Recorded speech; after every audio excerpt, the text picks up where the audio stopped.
Hey everyone, it's Rod and Jen, and we're back again.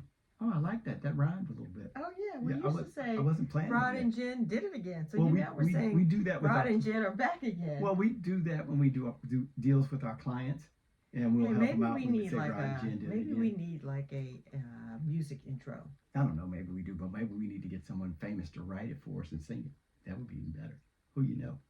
Oh, nobody. Okay. So look, Nobody. so we want to talk to you about a couple things, and this is just, we're in a time where people are starting to panic again because the interest rates are going up, and folks are getting nervous, and they think that means something drastic is getting ready to happen. Now, something drastic is happening. It's called inflation. Yeah. But that has nothing to do with the housing market. That has something to do with Richard Nixon in 1971 taking us off the gold standard. Oh, but you're going back there. But we won't go there because I'll get in an absolute rant, and I'll go on for about 40 minutes about that, so I'm not going to do it. We're not going to do that to you. But anyway, it's still a good time for real estate. I remember when interest rates, and this is, I'm not kidding, were 17%. I remember that. And people were still buying and selling. As a matter of fact, when I bought my first house. I was in the military. I won't tell anyone what year it was, but they'll figure it out probably by the interest rate. But I bought my first property, and it was actually $37,000. Mm-hmm. And I bought a single family house, and my interest rate was 13.5%, and I thought it was so good. It was VA. I was like, ooh, that's really good, because I think that was during the time when it was probably 15, 16. Right. So I got that rate. It was a deal. Oh, I thought I had something. Yeah. Yeah. Only to find out, years later that the house didn't really appreciate that particular one because I didn't know much about it. I just bought it. Hey, you bought a house. That was I the did. main thing. And I did sell it later and made money. Yeah, good. So that was before diving in, years later. Yeah. So that's what we want to talk about today, right? Some of our early investments. So let's tell them a little bit about how. So we've been together for, I guess, about 24 years. Because we were together a little while before we got married. I remember.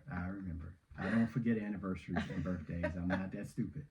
But we actually really pretty much as soon as we got together, I was a contractor. I still am a licensed contractor, but was working in the construction field. Mm-hmm. And when we got together, just the immediate team up made it a lot more beneficial for us to start working together. So we started buying properties. I think we actually I had a house, you bought a house, that left us with a house. Yeah. And so we kind of made that house a rental. And then of course we did, it was fast we forward. did make that house it was a rental. fast forward from there, and we just I really wish we still jumped in. had that house. I say this all the time. For the record, she wished that we had every property we've ever purchased, and even when we purchased them for good reasons, she'll go back later and we'll drive. You mean when we sold them for good reasons? Sold for good reasons. But anyway, like kids going to college, all those kind of things. Well, I'm telling you this. Let me say this real quick. This is why I wish that we'd never sold anything that we purchased, right?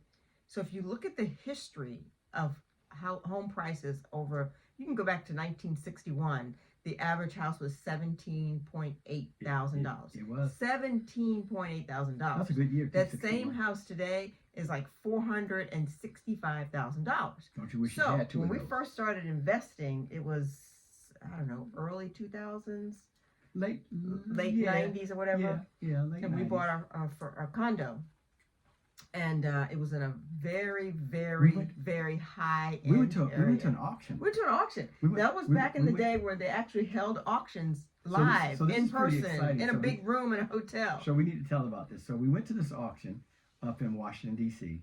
and it was a HUD auction. I think it was a HUD auction back when they used to auction the properties. Now we had never gone to one before. We had at that point we were not real estate licensed brokers or any of that. So we went with a real estate broker friend, and so we went in. Yeah, Aida.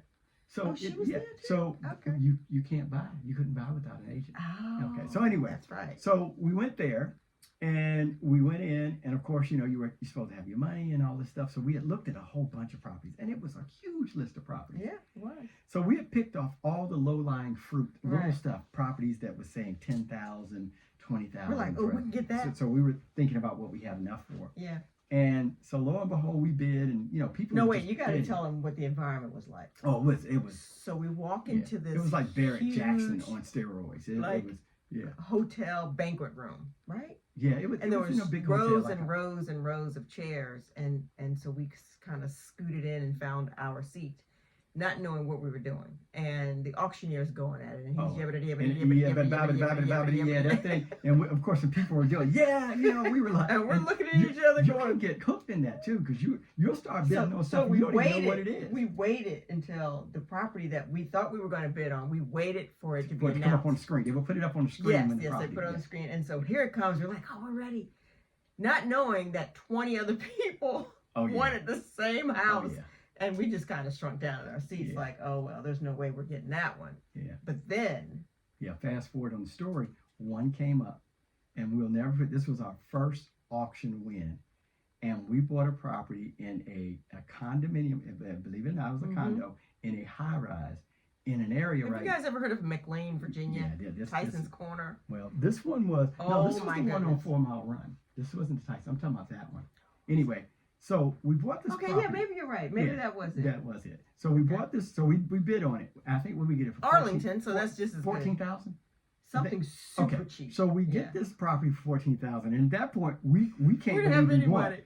Oh, we didn't have money. You had the credit card. I'll put the deposit on the credit card. Oh, okay. So anyway, we put the deposit. You have to have the money that you at least have to have had the deposit, which we did. We put on our Amex card. Right. So we put the deposit on the card. We went out and we had I think 7 days, and I don't know where we pulled money from everywhere out of our savings account. We got the rest of the cash together, bought the property, and then you and I went over and did all the work. We did. We painted. We put carpet was this the efficiency?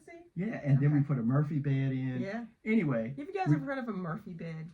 This was an efficiency, so there was no bedroom. It was a studio. It was a studio, open studio. Yeah. But and so we found beautiful area though.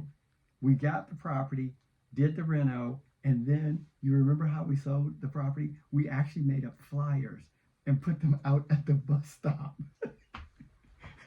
But we sold it. Someone called. We printed off these flyers off, and we walked around pinning them up on the bus because we knew a lot of people lived in that area. Somebody bought it. We knew a lot of people lived in that area, and including people rented in that building. Right. Yeah. So we figured they would come out. Someone renting in the building would want to buy in the building, and lo and behold, a guy calls us, and he's like, "Hey, I want to buy that unit. I have another one in the building." We're like, remember? You? We were just excited. He probably still owns it. I wish we had never sold that building. Hey, some properties you buy to keep, some you buy to sell. But anyway, fast forward on that story, we did sell it, and that was our first property we did as an investment. We had other properties we purchased on our homes and stuff like that. Yeah. But that was the first one together out to be investors. That we did. Nobody trained us. Nobody taught us. We figured it out on our own. We didn't come from wealth. There was no trust fund. There was no pot of money. No. We just rolled up our sleeves and said, you know what, we're going to figure this out. And we read everything we could get our hands on. But readers are leaders. Yes. And so we read everything. And we did. And of course, we met good people. We're not going to say that we did not meet like the broker that we knew that helped us when she took us into the auction. And we met other people. Absolutely. We met other people in the auction. Well, you know what I find when you take steps to move into the direction that you've dreamed of, God will send people in your path to open those doors that you need for that next step. You just have to have the faith to step out on the next thing. You may not be able to see the end. You may not be able to see all the way, everything that's going to happen, but you have to take that step of faith, and then it becomes clearer and clearer and clearer each step that you take, and the right people will show up. So that brings me to an interesting, like we said, readers are leaders. We have probably, I don't know how many hundreds of books we have, but we've got a new batch. I'm reading John D. Rockefeller, and the book is 38 letters that he actually wrote to his son. And he wrote these letters over a course of a couple decades, and as he was getting older, and he was giving his son like wisdom nuggets. It's phenomenal. And if any of you know the backstory for John D. Rockefeller, he was like what they called one of the first billionaire in the United States, built his money off of the oil industry. He was an oil tycoon. And he talks about in the book the way in which he accomplished these things that he did. And then he shared those stories with his son. So the book is fascinating. I love it. I love these stories when you look in the history of wealthy people. 5 generations of wealth. They're still one of the wealthiest families. 5 generations later, they're still worth millions and millions of dollars. He put trust funds and things in place. For most of you, some of you know, Rockefeller Center is named after John D. Rockefeller because they owned the 22 acres in the middle of downtown Manhattan. He knew how to buy premium and he didn't sell it. property. That property still, I'm they just put it, saying. I think his son still sits on, or his family still sits on the board, Yeah. but they did transfer some of it over. But he's owned property there. He owned property in the Philippines, believe it or not. Yeah. 40% of his wealth he held in real estate. 40, if you want to get technical, for those of you who want to check, they say it was 38 point something. I say 40. I did the round off. Right. But you know, The never point know. is that he The owned a point lot of is, real estate. That's a lot of real estate. A lot of real But estate. can you imagine owning 22 acres? I can actually imagine. The ice, I'm talking about in downtown Manhattan Yeah, now, today. Yeah. But the ice skating rink that everyone Mhm. goes to and where they do the tree lighting, all that belonged to them. You know, you bring that up a was a good family point. trust. When you asked me if I could imagine a certain thing, it really does start with your mindset, right? We Yeah. did a short video about mindset, and if you can imagine a thing, then you can have it. And that's in the Word. That's from the Yeah. Bible. Well, if What you can imagine to be will be. So if you can imagine yourself amassing a large portfolio of real estate, you may not own a thing right now, or you may own your own home, or you may not. But if you can imagine it to be so, then it can be so. yeah, just like people imagine themselves to be broken, you're broke. Yeah, Okay. no, that's very true. So, but here's the thing that we know about this industry and about real estate. We have built more wealth in real estate than anywhere else. Now, like I said, we own a construction company and we do well in the construction business and have done, made an enormous amount of money over the years doing construction. Yeah. But that's money that comes in. That's for a service. Right. We provide a service, we get paid for it, we make a profit. Mm-hmm. With real estate, we buy it, we do improve it, we keep it, it appreciates, you get depreciation write-off, you get passive income off of it, you can actually take money out of it. I'll drop this nugget on them. You can make your property a bank. Won't even get into that in this video. That's a whole nother video. Yes, it is. Okay, that's something we've been doing for years. That's a hot one. People don't know how to do it, Right. but we can show you how to do it. Yeah. You need to get into the real estate investing game. Yes. It doesn't matter if you're a doctor, a lawyer, a school teacher. Unfortunately, school teachers are so cut short on pay. Yeah. I don't even But they know. can do it too. They can still purchase, Mm-hmm. which I think is a travesty, by the way. But what we're saying to you is you need to look at the vehicle. Yes. It is a solid vehicle. Look, in the very beginning, in the Word, God said that He created the air and He created basically the earth, which is the dirt. And those two things are the first two things that were created. Yeah. And He goes on, of course. The heavens and He the earth. created man and He gave man dominion over it. Yeah. Look, we love land. We love real estate. I believe it's one of the first businesses that were ever existed. Look, if God told Adam and Eve to dress it and keep it and tend to the garden, that was a garden. That was dirt, y'all. That was earth. And so one of the first assignments was to take care of it. We try to use real estate as a vehicle for us to build generational wealth for our family. Yep. It's done that. It's continuing to do that, and we love it. And so what we've decided to do is to really pour out of all of what we've learned and put that out and give it to people. And so to that encourage you that you can do the same thing. Absolutely. Real estate is very simple. I won't say it's easy because there are some There's things you have to learn. techniques and skills that you want to develop, but you can develop them. Absolutely. But it is probably the lowest lying fruit, in my opinion, in terms of using something to build wealth for you and your family. Yeah.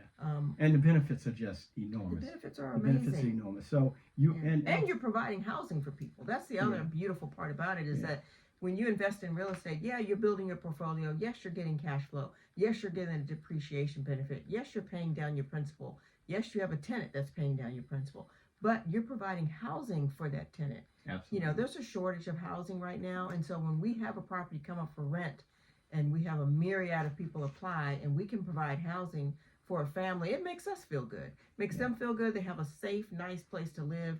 It makes us feel good that we've provided that safe, nice place to live, and we get to cash flow off of it. And the thing that we're going to say, and then we're going to close out for this video, but we're going to do more. We want to get you to know kind of who we are, why we love doing this, what we do in this, Some of these videos we will mention things, but if you continue to watch, we go back and we get very specific.